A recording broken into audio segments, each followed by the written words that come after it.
Producers അസോസിയേഷനിലെ ഭാരവാഹി തെരഞ്ഞെടുപ്പിൽ സാന്ദ്ര തോമസിന്റെ പത്രിക തള്ളിയിരിക്കുന്നു. ഇത് മനഃപൂർവ്വം കരുതിക്കുട്ടി എന്നെ കരിവാരി തേക്കാനുള്ള ശ്രമമാണ് സർ.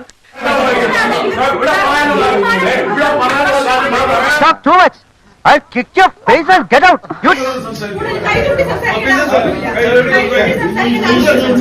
നീ ചീപ്പാണെങ്കിൽ നിന്നെക്കാളും 10 ഇരട്ടി ചീപ്പാവും ഞാൻ. എന്നെ കാണാം.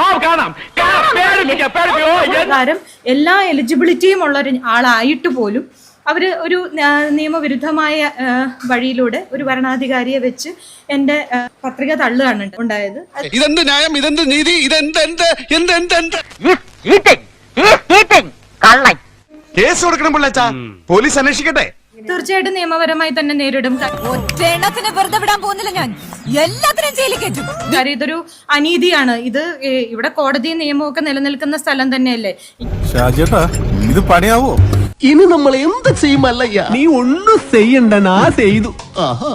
ഈ അമരേട്ടൻ പറഞ്ഞാൽ ജനിക്ക് കേൾക്കാതിരിക്കാൻ പറ്റില്ല. എന്നെ മമ്മൂക്ക വിളിച്ചിരുന്നു. എന്നോട് കേസുമായിട്ട് മുന്നോട്ട് പോകരുതെന്ന് മമ്മൂക്ക പറഞ്ഞിരുന്നു. മനുങ്ങൾ എന്താ വേണ്ടേ? നീ പേടിക്കണം, അത്രേ ഉള്ളോ? ഇത്രേ മതിയോ? എന്നോട് കേസുമായിട്ട് മുന്നോട്ട് പോകരുതെന്ന് മമ്മൂക്ക പറഞ്ഞിരുന്നു. നീയാണല്ലോ കോടതി. എന്നോട് കേസുമായിട്ട് മുന്നോട്ട് പോകരുതെന്ന് മമ്മൂക്ക പറഞ്ഞിരുന്നു. പക്ഷെ അതിനു മുൻപ് ഞാനൊരു ചോദ്യം ചോദിക്കട്ടെ? സത്യം പറയണം. ഞാൻ അദ്ദേഹത്തോട് ചോദിച്ച ഒറ്റ ചോദ്യമേ ഉള്ളൂ.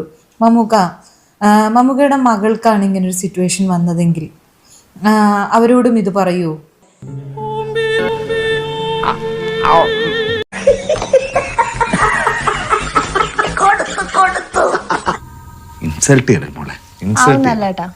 മമ്മൂക്കയുടെ മകൾക്കാണ് ഇങ്ങനെ ഒരു സിറ്റുവേഷൻ വന്നതെങ്കിൽ അവരോടും ഇത് പറയൂ.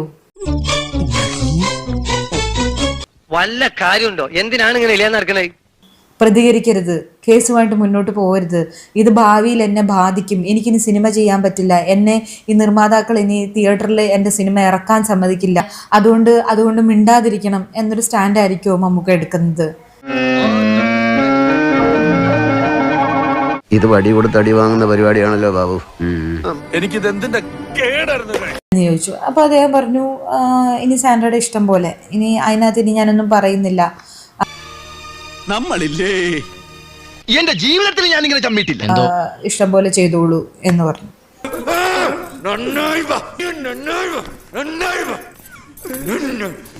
മമ്മൂട്ടി എന്തുകൊണ്ടാണ് അങ്ങനെ ഒരു നിലപാടെടുത്തതെന്നാണ് ചിന്തിച്ചത്? എന്താ തോന്നിയത്? അദ്ദേഹത്തിന്റെ വീട്ടുപണി എടുക്കുന്ന ഒരാളാണ് ഞങ്ങളുടെ അസോസിയേഷന്റെ പ്രസിഡന്റ്. അപ്പൊ പിന്നെ അദ്ദേഹത്തിന് അങ്ങനെ ഒരു സ്റ്റാൻഡല്ലേ എടുക്കാൻ പറ്റുള്ളൂ. ഇപ്പൊ മനസ്സിലായോ ഓരോരുത്തന്മാരുടെ തനിനിറം? നിങ്ങൾ എത്രക്കാരാണെന്ന് ഞാൻ വിചാരിച്ചില്ല. അല്ല സാർ, അത് വേണ്ട, ഒന്നും പറയണ്ട.